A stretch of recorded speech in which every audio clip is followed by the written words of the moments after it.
All right, now, good evening, good afternoon, good morning, whatever time it is in your time zone. Welcome to episode number 2 of BurnsEyeView, where I discuss various topics. And today I'm going to shout out Ikena Modeling by Akina Clark for all the young women in the Southern California area that just want to flaunt your stuff. Check her out on Facebook. It's Ikena, that's AI space AKINAA, and that's by Akina Clark. So today I'm going to be discussing confidence. Now, confidence is really a huge topic for me because it's a thing that a lot of us, including myself, either lack or have lacked at some point, and it's a lot of us that actually have confidence. And to gain confidence isn't as hard as you think because personally, I believe that we are all born with some form of confidence. It just takes tapping into your inner self. I know that sounds real hippie-ish, but all jokes aside, is tapping into your inner self to be happy with yourself.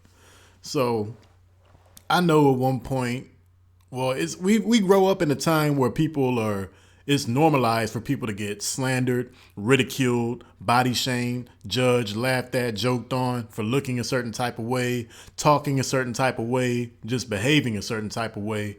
And I'm not even excluding myself from being on that opposite side of the line where I catch myself snickering or laughing at somebody amongst classmates, coworkers, family, whatever the case is. But as we grow older, not even grow older as in physically, as we grow older mentally and we mature, we learn that confidence is one of the most, if not the most attractive trait that somebody could possibly possess.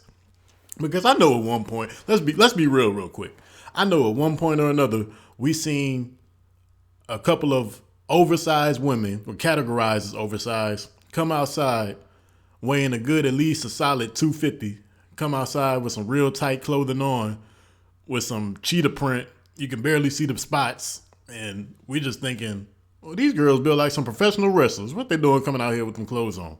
But those girls that come out looking like that and weigh the weight that they do, they have so much confidence that it doesn't matter what I think, what you think, what anybody thinks. And I think that is the most attractive thing ever.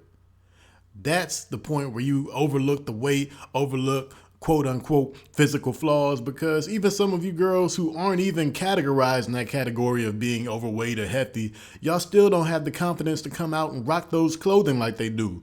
And why is that? Because you don't have the confidence because you're too afraid of what somebody who's insignificant is even going to think. You're too afraid of random people that you don't even know judging you. And what's that say about you?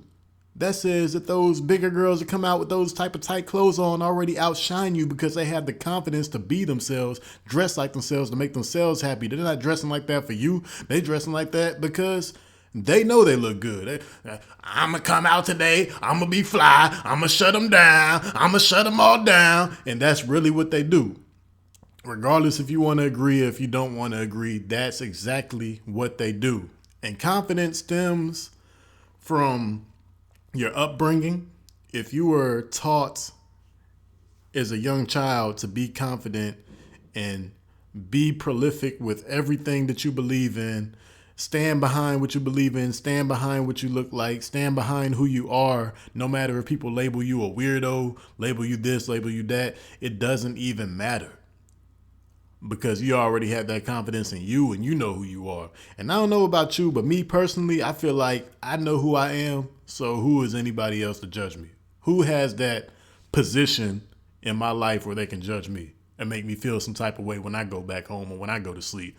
They will be the last thing on my mind if they even pop up in my mind.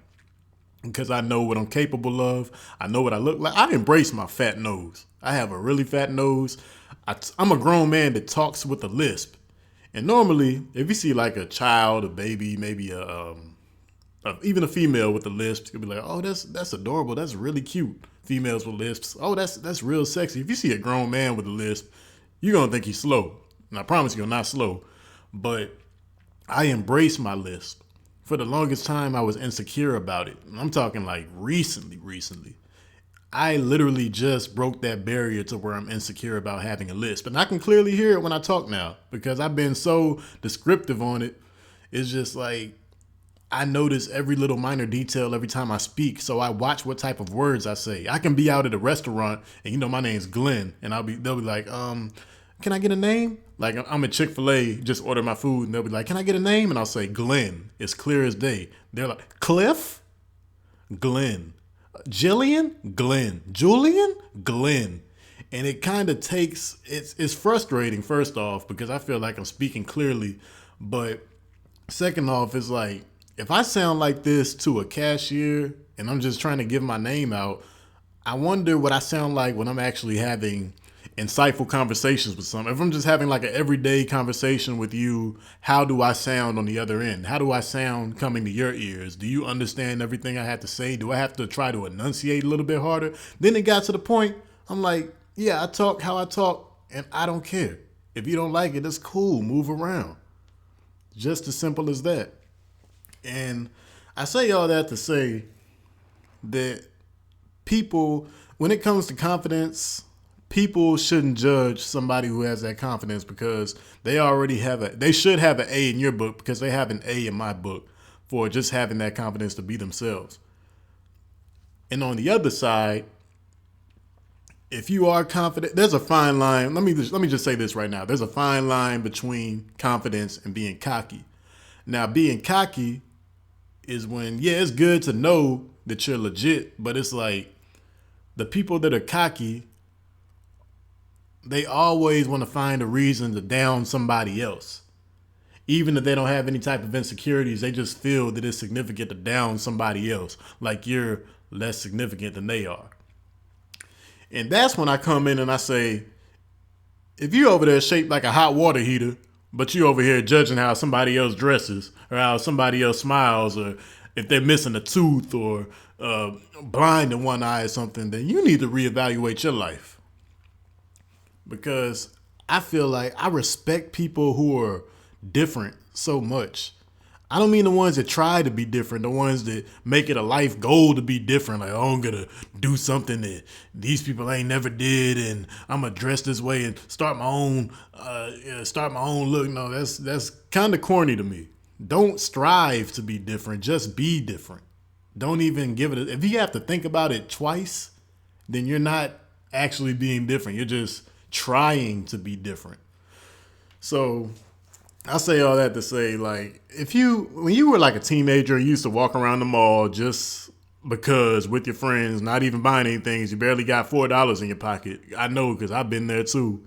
We're just teenagers in high school, and you go to the Hot Topic and you go to what's the other one? Spencer's, and you see how the cashiers or how the people that shop there are kind of like gothic, emo looking. They got the dyed pink hair looking like some depressed pelicans. And you just think to yourself, I could never let myself look like that because society didn't groom me like that. My parents didn't groom me like that. Your personality doesn't match their personality. So really, you have no right to judge how they dress or how they choose to color their hair or the style of clothes they choose to wear. Because we're all different. Like I said, I think last episode, if we were all the same, everybody would have the answers. Everybody would be rich. Everybody would be happy. There would be no issue in the world, which would kind of be a bad thing. I like to take the good and the bad because 50 Cent said sunny days wouldn't be special if it wasn't for rain. And that line always stuck with me because if you didn't experience some type of pain or some type of heartache, how could you even be formed into the person that you are? Like, you're not human if you haven't been through things. That's why I believe that, don't get me wrong, don't think I'm some type of Satanist because yes, the devil is bad, blah, blah, blah, blah, all that good stuff. But I believe that good and evil are both forces that need to be in this world. And I know that sounds crazy, but I believe that if there was no evil, I don't want to say there would be no reason for good, but without evil, there would not be any type of significance of good prevailing. And being good, being a good human being at heart, should be showing some type of signal that you're going to prevail in some way because you are that good person that you know you should be. And all this is crazy. because in all my years growing up, I feel like I've been one of the most judgmental people through my teenage years, some of my early 20s. Like, there was a time where I didn't like gay people. I just didn't think it was natural. I didn't think it was right. And it wasn't because I had any type of personal problems with them. It's because the way I grew up as a Christian, the church would always express and exclamate, I don't even know if that's a word, exclamate, or emphasize. That's the word I'm looking for. They would try to emphasize that being gay is a sin and all this type of stuff. So I'm thinking, if the church says it, then why are there still people out? Why are there two dudes holding hands? Why are there two females holding hands? Then it got to the point where I didn't have problems with gay men. I just had problems with gay females because I was older and I was dating at the time and I was getting real heavy into relationships. And I'm thinking, there's so many lesbians out here. What if a gay girl comes through trying to dress like, how we dress as guys, and she tries to take my girl? How will I look as a man letting another girl take my girl? So I've always had a personal vendetta with like lesbians. Fast forward a few years, I get a little bit older. I get a little closer to my cousins. And I don't put my personal business out there, but I have some cousins who are lesbian. And they're more than cousins. They're like sisters to me. They're really like sisters to me, and I'll protect them to the fullest. They always know that. They always know that I have their backs to the fullest. Anything, I give them the shirt off my back. I take a bullet for them just like I know they will for me. So at some point in my early, maybe mid-20s, it snapped on my head and realized I shouldn't have to worry about a lesbian taking my girlfriend, because if they can do that, then she wasn't really my girlfriend to begin with. So it's not just because I'm insecure about keeping my girl, it shouldn't put hate in my heart for a certain group of people. So, and they're just people. That's all it is. So I don't understand why all the hate of somebody being different. I don't understand it. But I was younger and I wasn't hateful. I was just misguided. So I feel like there is no need for the extreme hate. There are people my age and older that still hate certain groups of people, whether it be because of race, ethnicity, sex, gender, sexual preference, sexual orientation, whatever you want to call it. There's just no need for hate, and you need to be who you are. You need to be who you are. Don't let anybody on this earth tell you that you need to change anything about yourself. If you don't feel personally, you don't need to change it for yourself. That goes for family, friends, enemies, anybody. Don't let anybody get into your head, because if you sit there and let them get to you, that's like letting someone live inside your head rent free. And I know you guys probably heard this over and over like a broken record, but it's very, very true.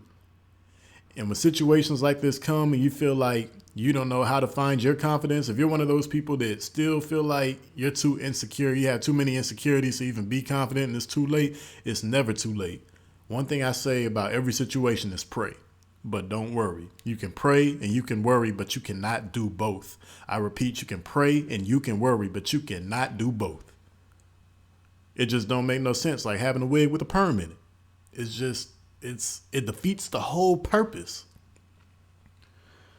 But like I said, everybody out there, I have much love for y'all. Thank you for listening once again. And my name is Glenn Burns. If you want to check out my music, it's on my page. I go by the name Ricky Runnit. So once again, everybody, y'all just keep that confidence. Peace out.